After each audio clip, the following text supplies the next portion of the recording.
তো গাইস আমি এখন রেডি ফেডি করছি, সব শাড়ি ফাড়ি রেডি করে এখন আমি রেডি করছি কী সব পরবো, পরে সব যাব ঘুরতে যাব আমি আর দিদি। তো আমি আর দিদি রেডি হয়ে তোমাদের দেখাচ্ছি। তো গাইস বেরিয়ে পড়েছি আমরা ফতেপুর যাওয়ার জন্য, আর আমি আর দিদি আর এই অটোতে উঠে পড়লাম। উঠে পড়ে এবার আমরা একটু ঢং করে নিলাম, তো ঢং করছি। তো আমাদের কেমন লাগছে কমেন্ট করো তোমরা, আর গিয়ে আমি দেখাচ্ছি ওকে। তো গাইস ফাইনালি আমরা ফতেপুর স্কুলে পৌঁছে গেছি। ওই ডুয়েট ঘুরছে সবাই, এই দিদি সব দাঁড়িয়ে আছি আমরা। ওই ঠাকুর ওখানে রাখা আছে, আর ওখানে হচ্ছে খাবার দাবার দেওয়া হচ্ছে। আর আমরা অতটা কাছাকাছি যাইনি, দিদি বন্ধুদের সাথে গল্প করছে।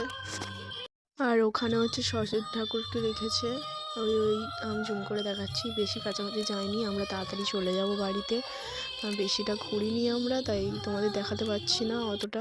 তো গাইস স্কুলটা দেখে নাও। এই স্কুলে আমি পড়ি না, দিদি পড়ে।